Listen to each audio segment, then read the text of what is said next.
maglinis ta og kuan mga langga, yang mushroom, fresh mushroom. Yan yung water nilagyan ko na ng kuan vinegar.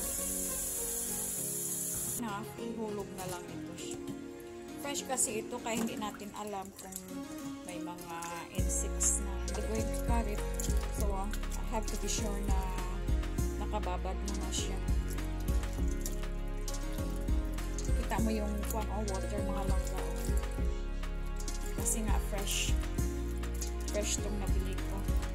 I have to be sure na kailangan malinisan before you carry. Iwan muna natin ng mga 5 minutes. Ganyan ang paglinis ng mushroom mga langga. So simple and easy. 2,000 years later. So ganyan na yung mga langga. Igisa na natin yung ating onion. I'm using white onions and then garlic, some spice, dried peppers, you know, red peppers, black peppers, and then a little bit of garlic powder, magic sarap. So ihalo-halo na yan lahat sa paggisa langga para magkaroon na rin ng lasa.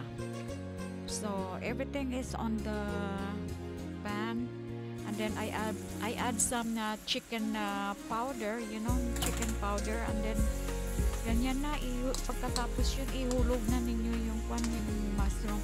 It's very simple and easy the way I cook kasi nga ayoko kasi maghihinayang. Itong mushroom kasi sandali lang ito masira mga langga. So, kailangan talaga pag nakabili ka ng bago, talagang kailangan mong lutuin kaagad. And then some onions on the top just to make it easy and simple and beautiful. Ganyan lang ang pagluto ng mushroom langga. So, this is for today. Thank you guys for watching and hope everybody have a good day. Bye-bye.